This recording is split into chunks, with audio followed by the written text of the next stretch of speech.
My mother thought she could bully me into silence, stealing the luxury car my grandfather gave me to pamper my spoiled sister. She didn't realize that by stripping me of my dignity, she was inviting the wrath of the one man she feared and ensuring her own complete financial exile.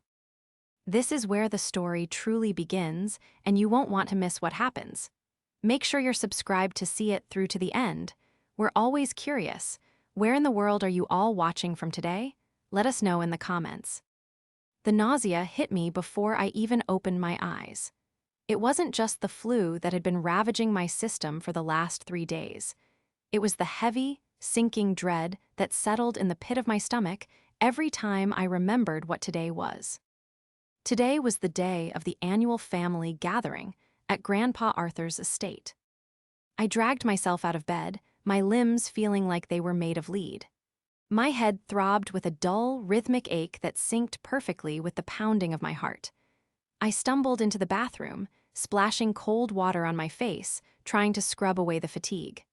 I looked at my reflection, pale skin, dark circles under my eyes, and a look of sheer exhaustion that no amount of concealer could hide.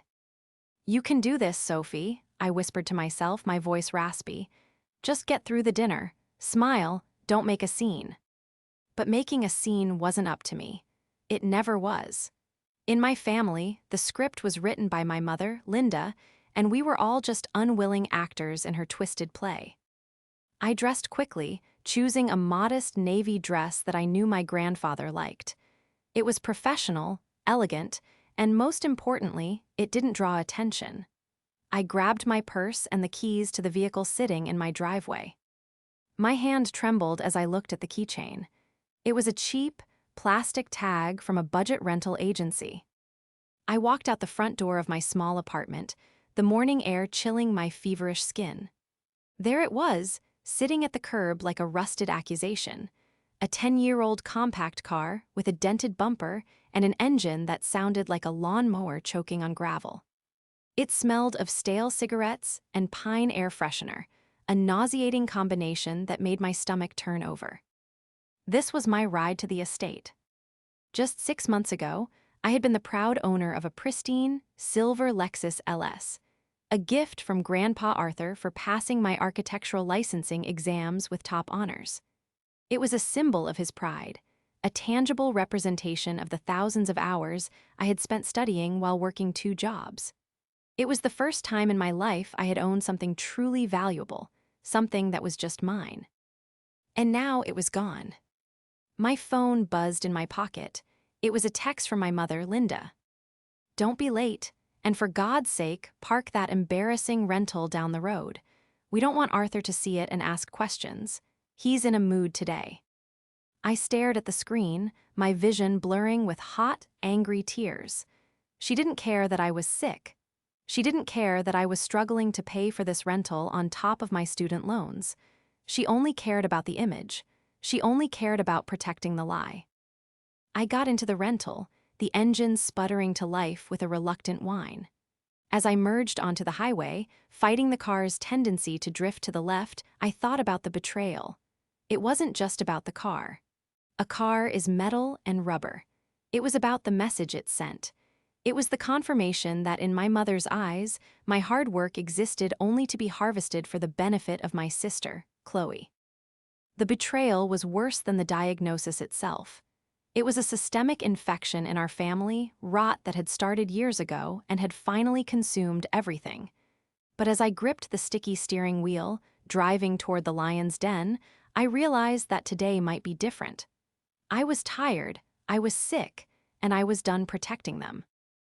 The drive to Grandpa Arthur's estate usually took 40 minutes. Today, in the rattling rental, it felt like an eternity. Every bump in the road sent a shudder through the chassis that vibrated right up my spine. The air conditioning was broken, stuck blowing lukewarm, humid air that made my fever feel 10 times worse. I had to pull over twice. Once because the engine temperature gauge spiked dangerously high, and once because I thought I was going to be sick on the side of the road. Sitting there on the shoulder of the highway, hazard lights blinking weakly, I rested my forehead against the steering wheel. I closed my eyes and let the memory wash over me the day the swap happened. It was 3 months ago. I had driven over to my parents' house for a Sunday brunch. I had parked the Lexus in the driveway, admiring how the sunlight caught the metallic paint. I had worked so hard for that car. Grandpa Arthur had handed me the keys with tears in his eyes, telling me, "Sophie, this isn't just a car. It's safety. It's reliability. It's me knowing that my granddaughter is driving something worthy of her achievements." The moment I walked into the house that Sunday, I knew something was wrong. My mother, Linda, was pacing the kitchen, a glass of wine in her hand despite it being 10:00 a.m. My father, Ryan, was sitting at the table, staring intently at the newspaper, practicing his lifelong art of invisibility. And there was Chloe, my younger sister, the golden child. She was 22, unemployed, and currently sobbing on the sofa. "Sophie, thank God you're here," Mom had said, rushing over to me. She didn't hug me, she just grabbed my arm. "We have a crisis." "Is everyone okay?" I asked, panic spiking. "It's Chloe," Mom said, her voice dropping to a conspiratorial whisper.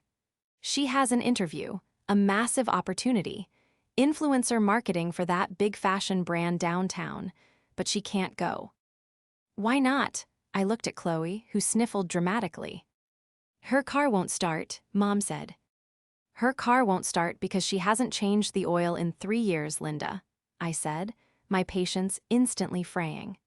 Chloe drove a perfectly decent Honda Civic that my parents had bought her, which she treated like a garbage can on wheels. "It doesn't matter why," Mom snapped.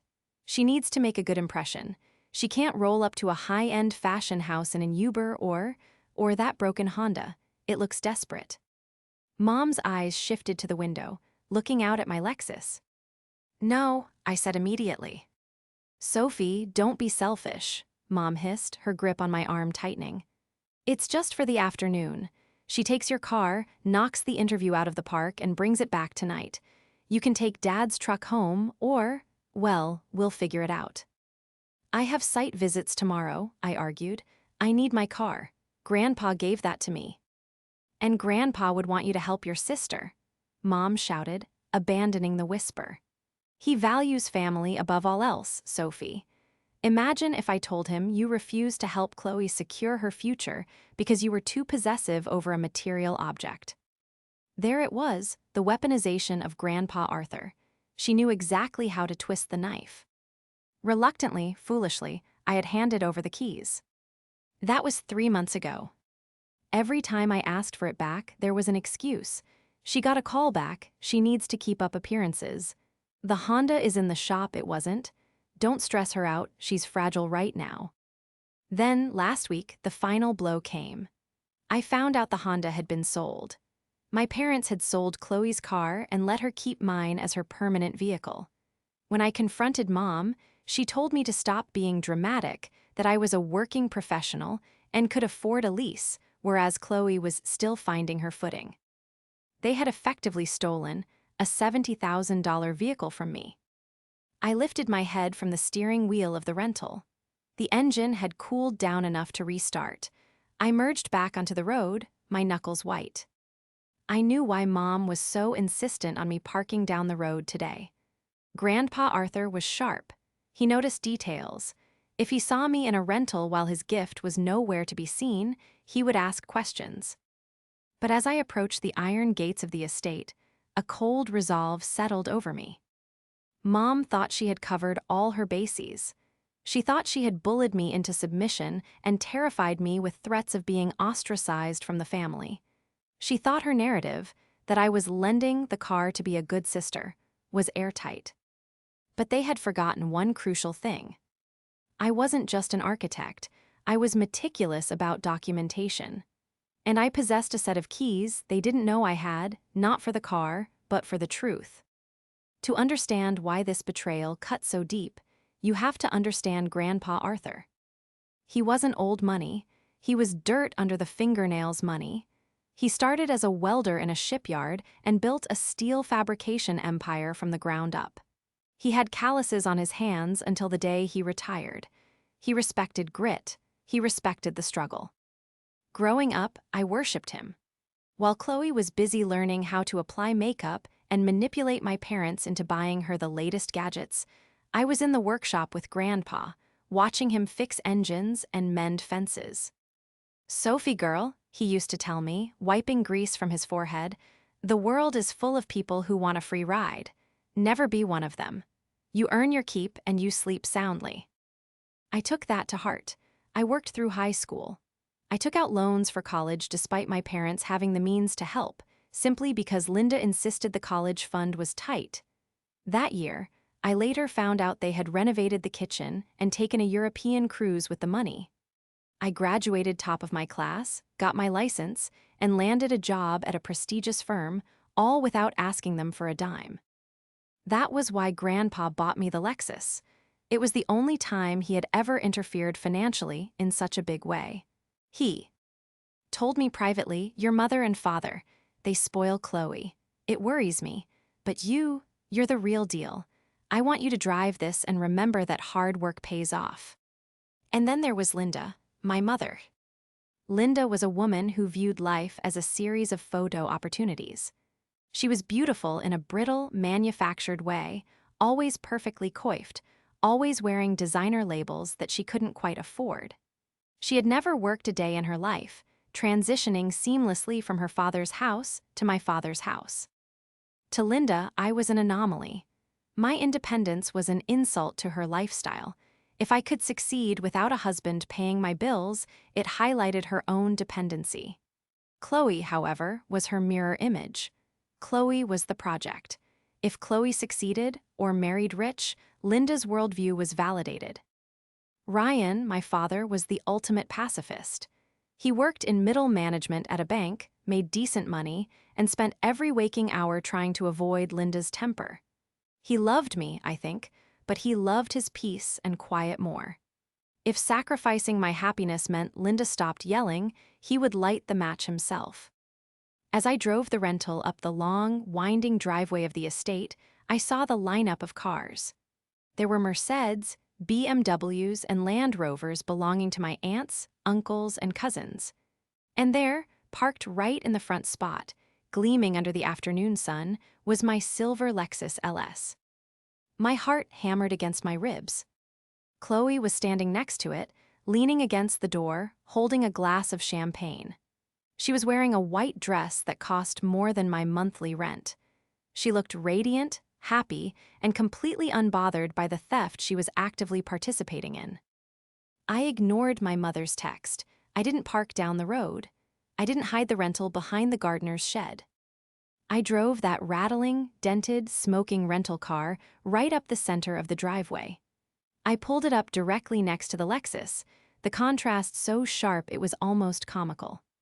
The rental's brakes squealed loudly, a high-pitched screech that cut through the ambient chatter of the garden party. Heads turned, conversation stopped.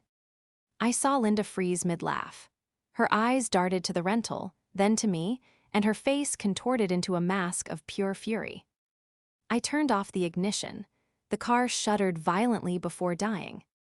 I took a deep breath, grabbed my purse, and stepped out. The nausea was still there, but it was being overridden by adrenaline. I wasn't here to ruin Grandpa's birthday. I was here to celebrate him. But if my mother thought she could erase me from the picture while stealing my reward, she was about to learn that the quiet, hardworking daughter had finally reached her breaking point. As I walked toward the house, Linda intercepted me before I could reach the stairs. Her grip on my elbow was painful, her nails digging into my flesh. "What do you think you're doing?" she hissed through a clenched, fake smile. "I told you to park that piece of junk on the street." "I'm sick, Mom," I said, pulling my arm away. "I wasn't going to walk half a mile in heels with a fever." "You look terrible," she said, scanning my pale face with disdain. "Go to the bathroom and fix yourself. And do not go near your grandfather until you look presentable. And if he asks about the car, remember the story. You prefer the rental because it's better on gas for your commute." "Got it." "Better on gas?" I almost laughed. "Mom, this thing gets 12 miles to the gallon and leaks oil." "Just say it," she snapped. "Don't ruin this for your sister. She's bringing her new boyfriend today, and he thinks the Lexus is hers. Do not humiliate her." She pushed me toward the side entrance, away from the guests. I stumbled slightly, catching my balance. I looked at her, really looked at her. There was no love in her eyes, only calculation, only panic that her carefully constructed facade was about to crack. "Okay, Mom," I said softly. She relaxed, thinking she had won again, thinking I was the same doormat I had always been. "Good girl," she said, smoothing her dress. "Now go wash your face, you look like a ghost." She turned and walked back toward the party, a vision of social grace. I watched her go. Then, instead of going to the side entrance, I walked straight up the main steps. I wasn't going to hide in the bathroom.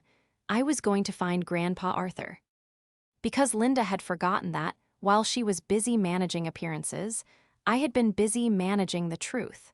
And the truth was about to get very loud. I didn't go to the bathroom to fix my face, as my mother had commanded. Instead, I slipped into the hallway, the cool marble floor soothing my feverish feet through the thin soles of my shoes. The house was already buzzing with guests, distant cousins, business associates of my uncle, and the usual entourage of hangers-on that surrounded the family wealth, but I knew where to go to find silence. I headed for the Lee Brary in the West Wing.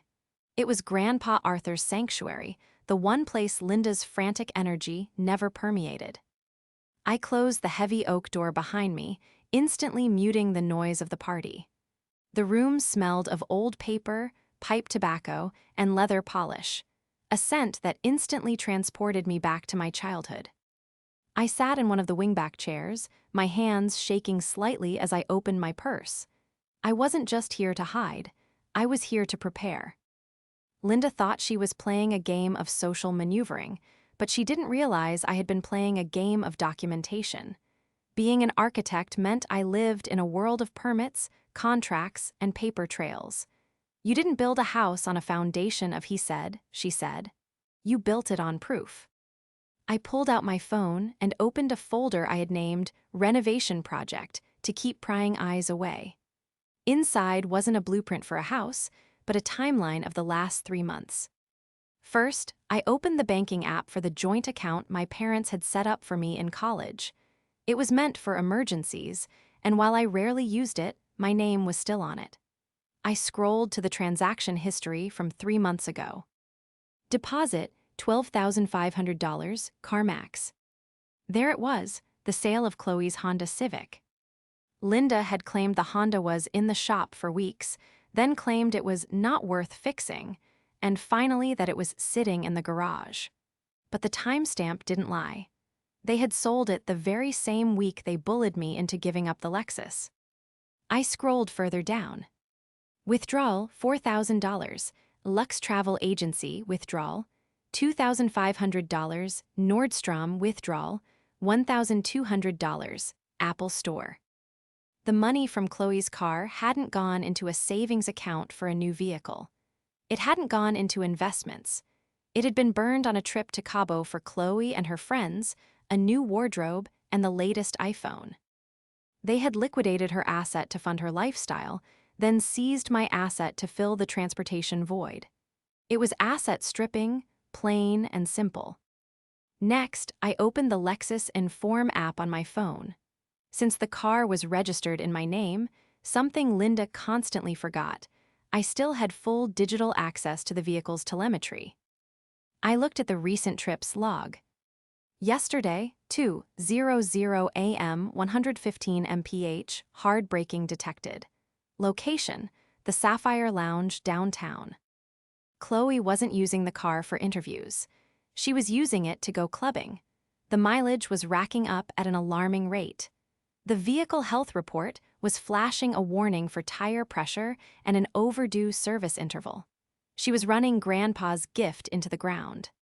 I took a screenshot of every single data point. Finally, I reached into the zippered pocket of my purse and pulled out the spare key fob. I held it tightly in my palm. It was a small piece of plastic and metal, but it was my anchor. Possession is 9/10 of the law, they say, but title and registration are the other 10th. I checked the file folder in my bag where I kept the original title, the insurance policy under my name, and the printout of the texts Linda had sent me. If you take the car back, we'll stop helping with your student loans. Don't test me, Sophie. I stared at that text message one last time. It was the threat that had kept me compliant for months. But looking at the bank statements, I realized something I should have checked sooner. I logged into my student loan portal. Last payment received 4 months ago. Status past due. They weren't paying it anyway. The leverage was a lie. They had stopped paying my loans the moment they got the car, probably assuming I was too scared or too busy to check. A cold fury replaced the fever chills. I wasn't just a daughter being bullied anymore, I was a creditor being defrauded. The library door creaked open. I jumped, shoving the phone into my lap. It wasn't Linda, it was Grandpa Arthur.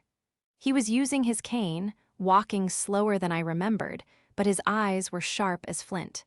He wore a charcoal suit that hung a little loosely on his frame, but he still carried himself with the dignity of a captain steering a ship. Sophie, his voice was gravelly and warm. I thought I saw a familiar shadow slip in here.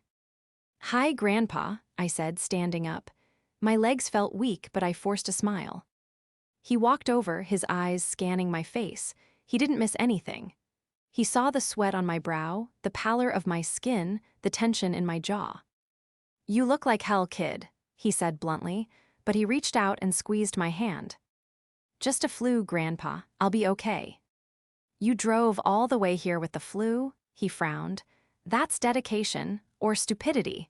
Usually they go hand in hand in this family.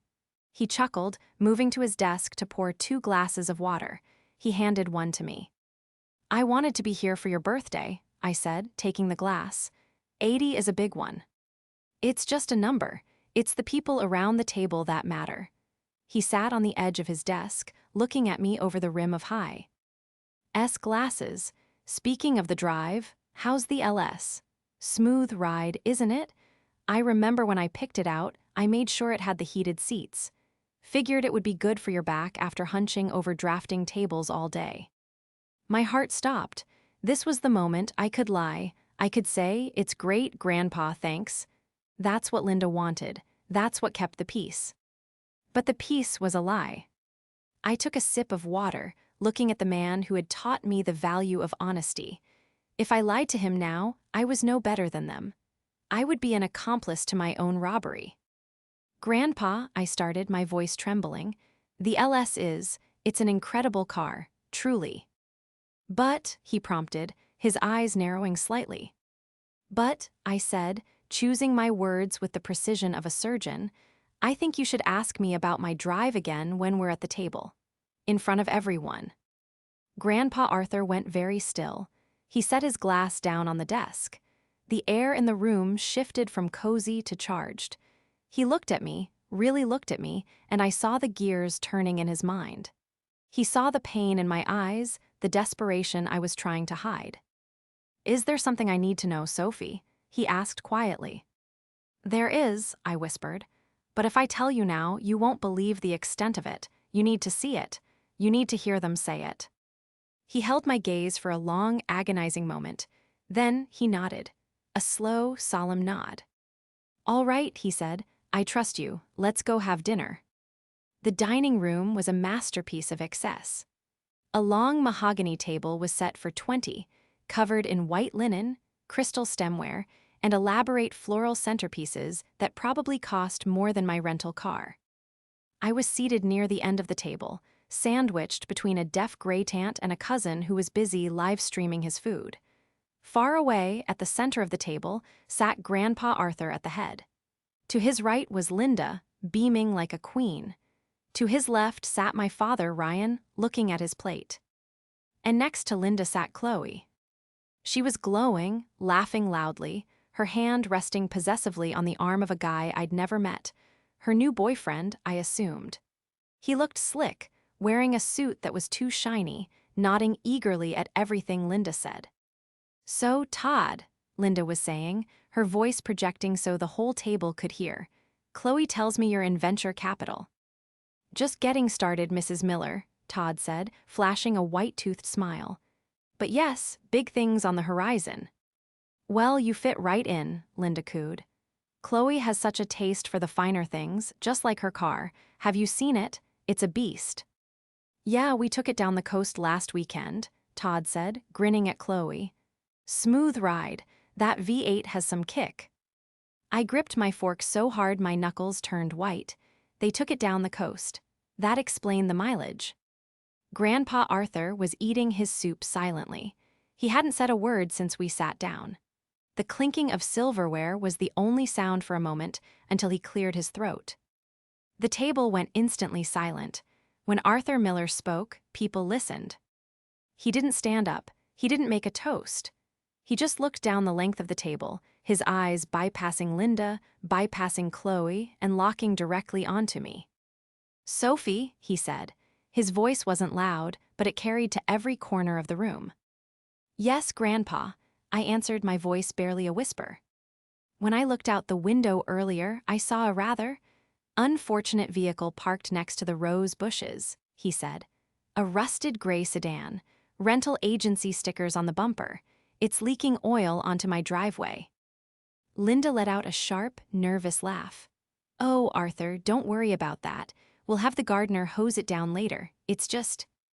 I'm speaking to Sophie, Grandpa said, cutting her off. He didn't even look at Linda. Sophie, why did you arrive in a rental? Where is the Lexus I bought you? The silence that followed was suffocating.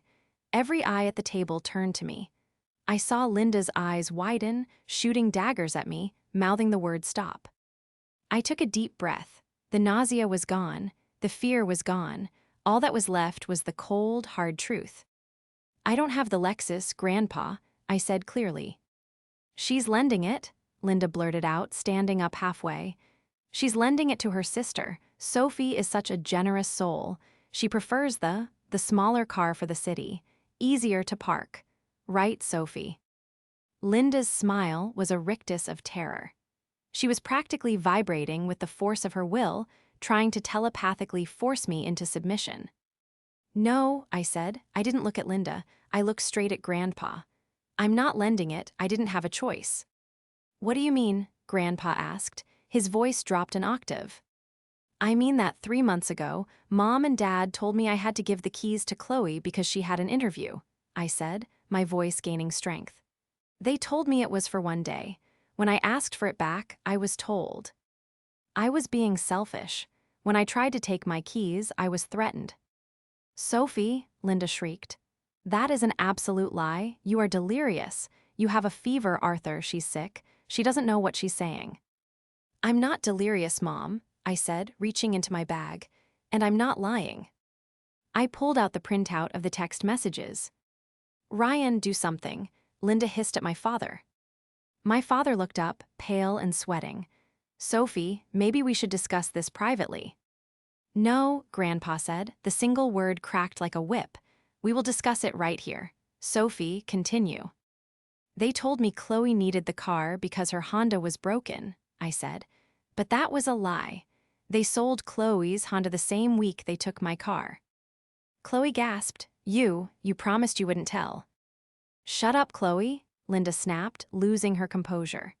She turned to Grandpa, her face flushing red. Arthur, listen, it's a misunderstanding. Sophie is jealous. She's always been jealous of Chloe. We did a temporary swap for safety reasons. Sophie lives in a rough neighborhood. We didn't want her driving such a flashy car. My neighborhood is fine, Mom, I said calmly. And if it was about safety, why is Chloe driving it at 2:00 a.m. to clubs downtown? Todd, the boyfriend, pulled his arm away from Chloe. Wait, you said you bought that car yourself. Chloe stammered, looking between her mother and her boyfriend. I practically did. It's a family car. It is not a family car, I said. It is titled in my name. It is insured in my name. And I have the tracking data to prove that you've been treating it like a go-kart. I stood up, my legs shaking but holding firm. I arrived in a rental because Mom told me if I brought the Lexus back, she would stop paying my student loans, I said, dropping the final bomb of the opening volley. She said I had to choose between a car and an education, so I let them take the car. The room was dead silent. Even the servers had stopped moving. Linda's face went through a complex series of contortions: shock, denial, and finally, pure, venomous rage. She realized the gentle matriarch act wasn't working. "You ungrateful little brat," Linda spat, abandoning all pretense. "After everything we've done for you, we gave you life, we gave you a home, and you try to humiliate us at your grandfather's birthday." "Is it true?" Grandpa asked. He was looking at my father now.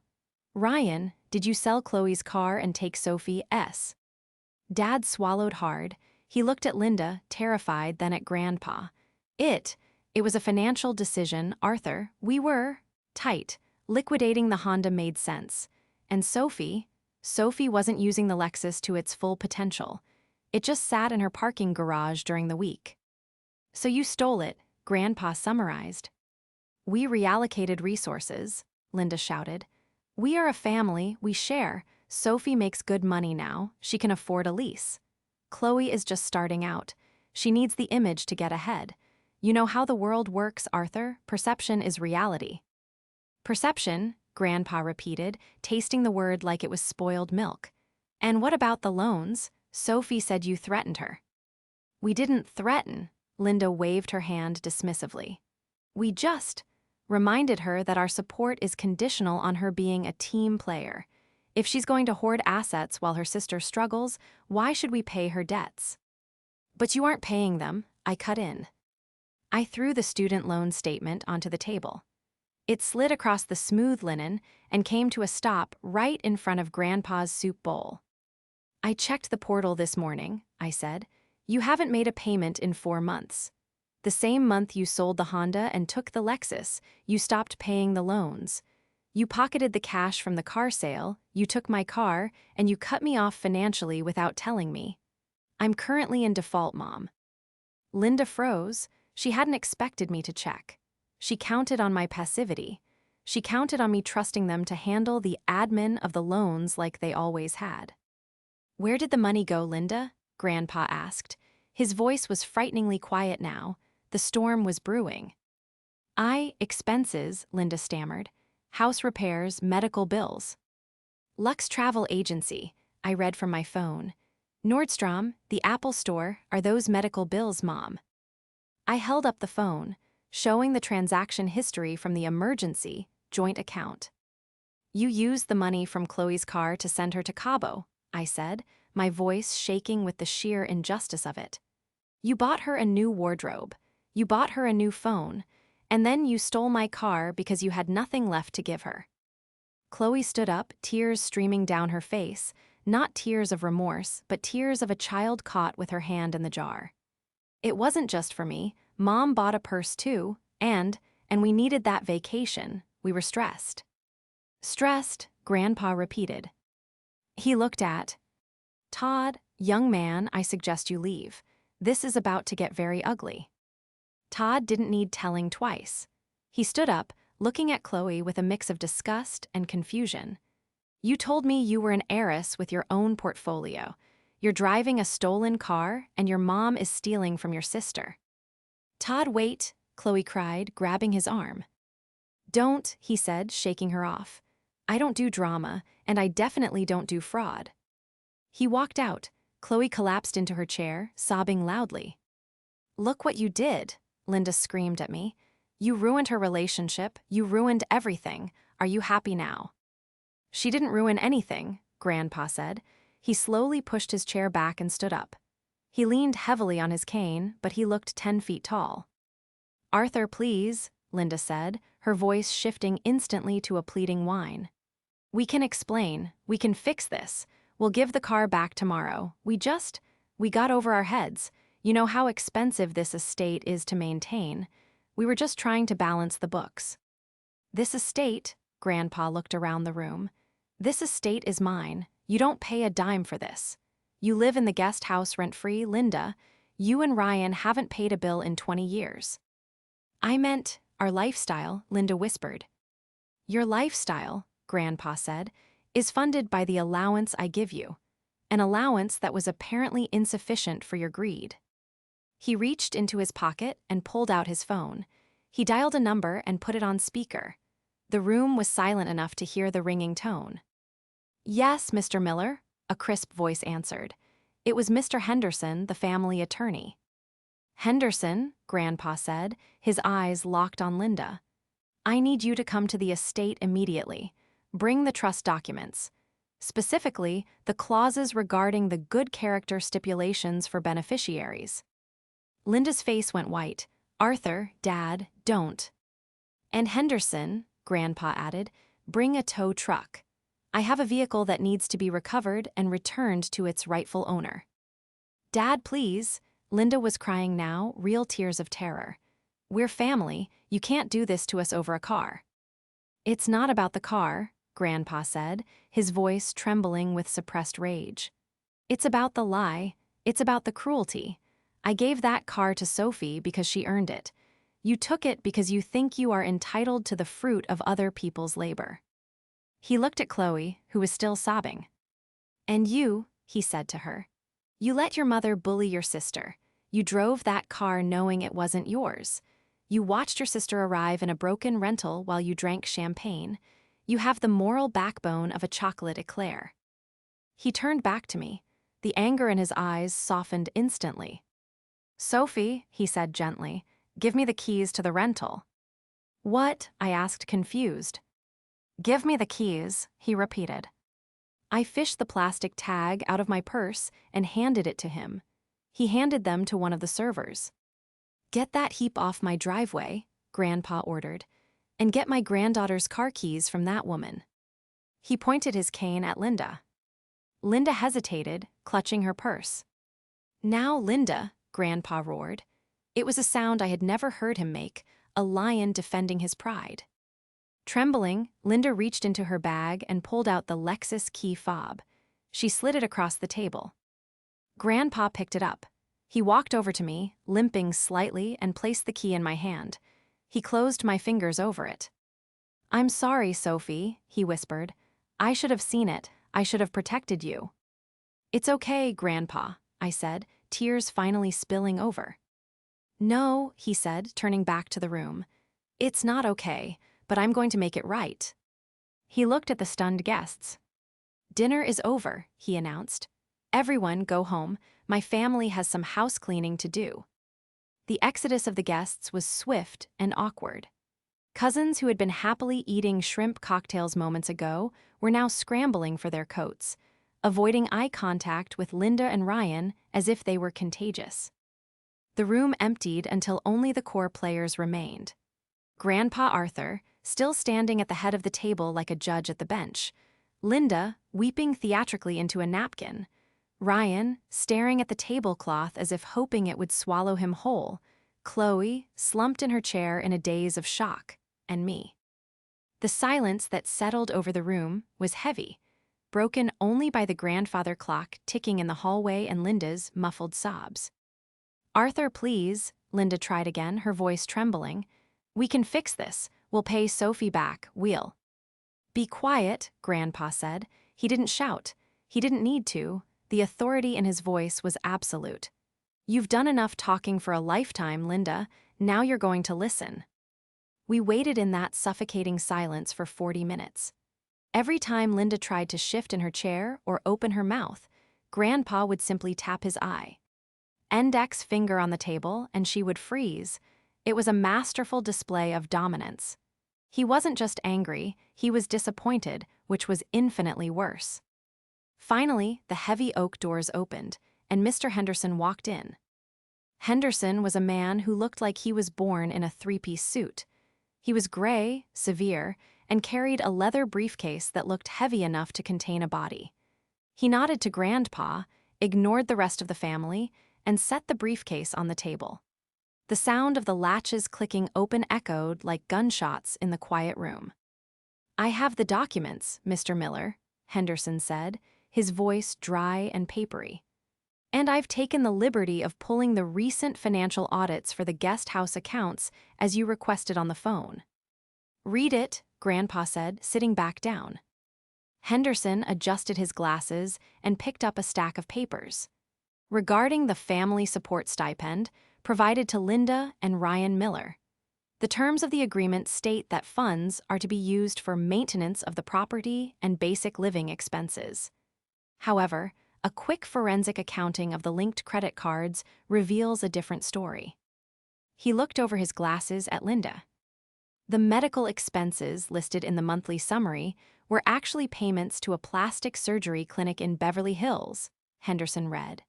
The home repairs were, in fact, payments to a luxury resort in Cabo San Lucas, and there appears to be a recurring payment of $2,000 a month to a consultant, which traces back to a personal account held by Miss Chloe Miller.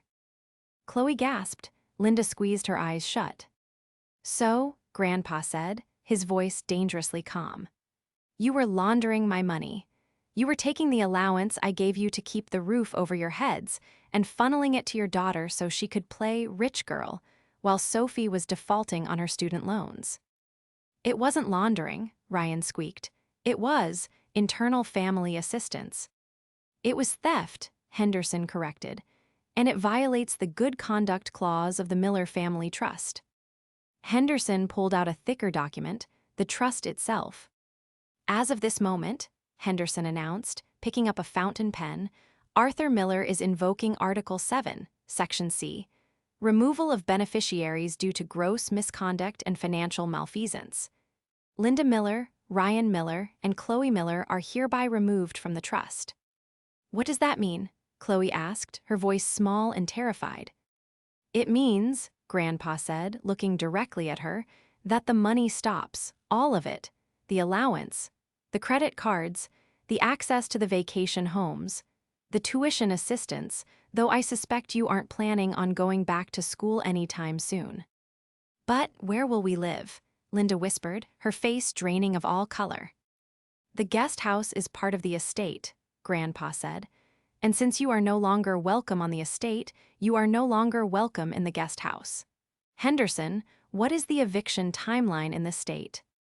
30 days is standard, Henderson said.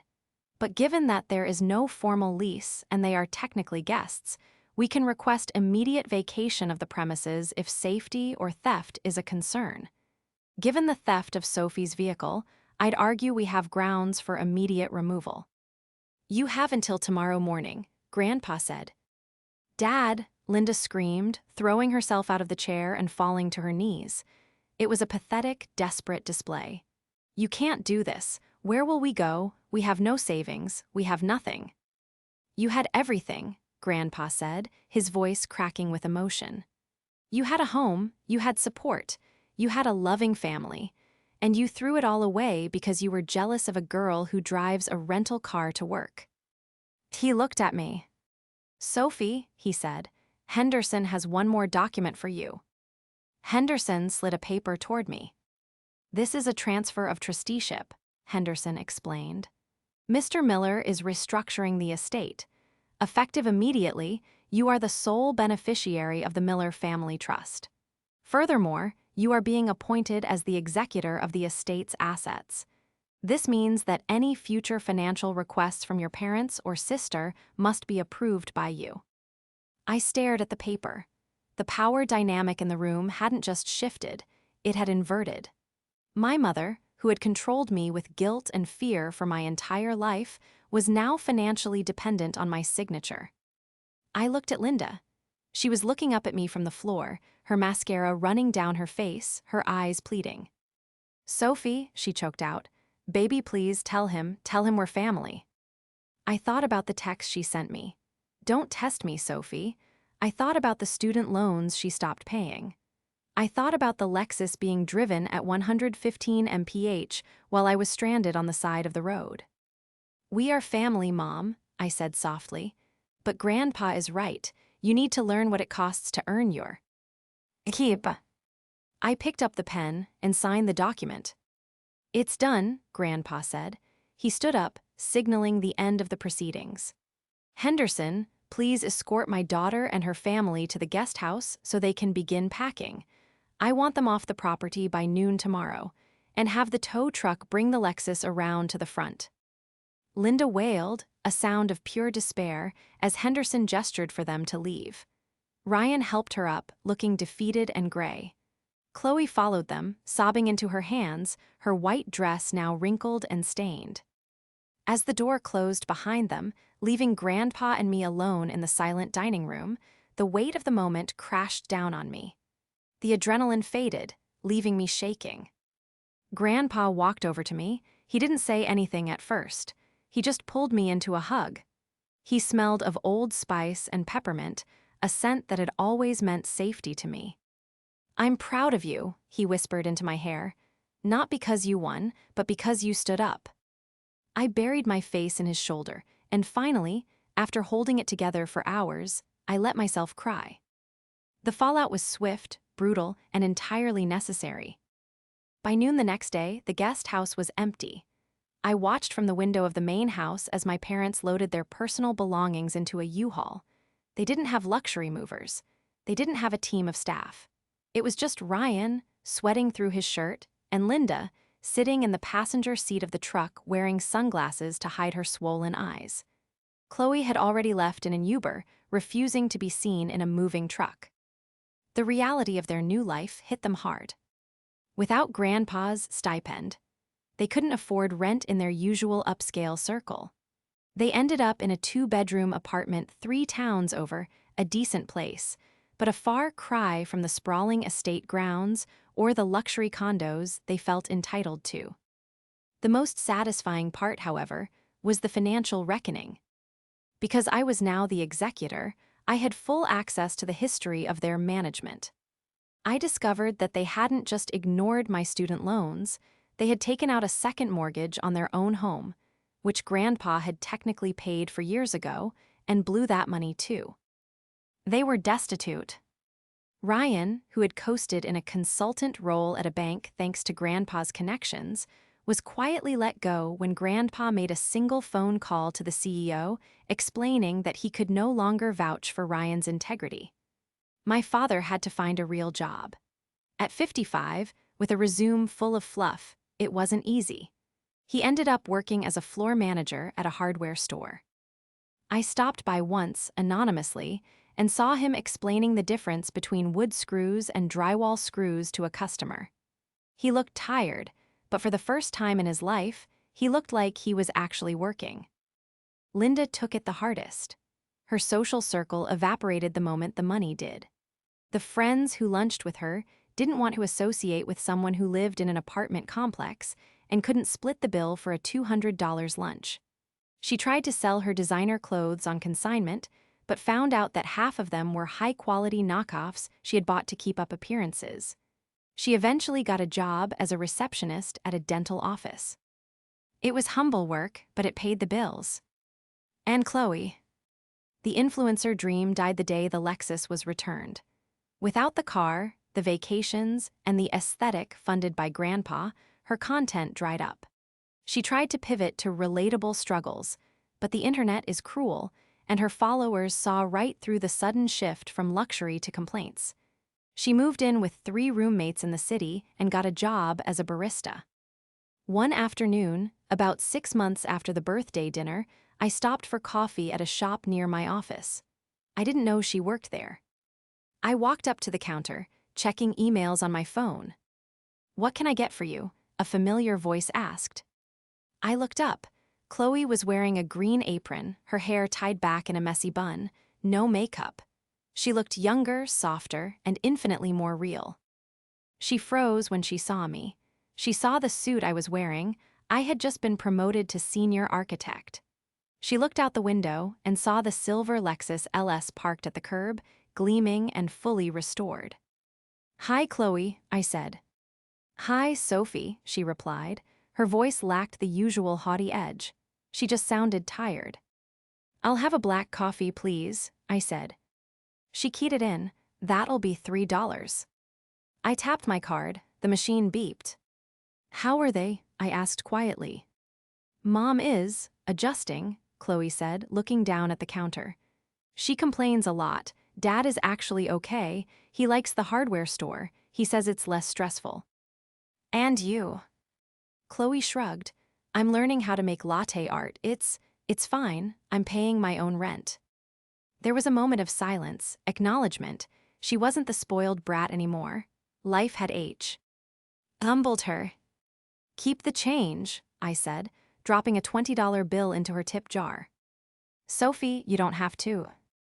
I know, I said, but you earned it. I walked out to the Lexus. I sat in the driver's seat, the leather soft and familiar. I ran my hand over the steering wheel. It wasn't just a car anymore.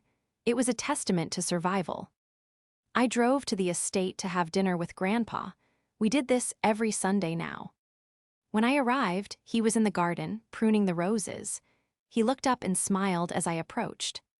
Car running okay? He asked, eyeing the Lexus. Runs like a dream, Grandpa, I said. Good, he said, clipping a dead stem. You know, I was thinking, that rental car you had. It had a certain charm. I laughed. Don't even joke about that. I'm serious, he twinkled. It reminded me of my first truck. No AC, smelled like grease, keeps you humble. I think I've had enough humility for one lifetime, I said, linking my arm through his. I think I'm ready for a little bit of comfort. You earned it, Sophie girl, he said, patting my hand. You earned every bit of it. We walked back toward the house, the sun setting over the estate that would one day be mine to protect. I knew that Linda and the others were out there, struggling, learning, and hopefully growing. But for the first time, their drama wasn't my burden to carry. I had my car, I had my career, and I had the only family member who truly mattered. And as for the Lexus, every time I started the engine, the purr of the motor sounded a lot like justice.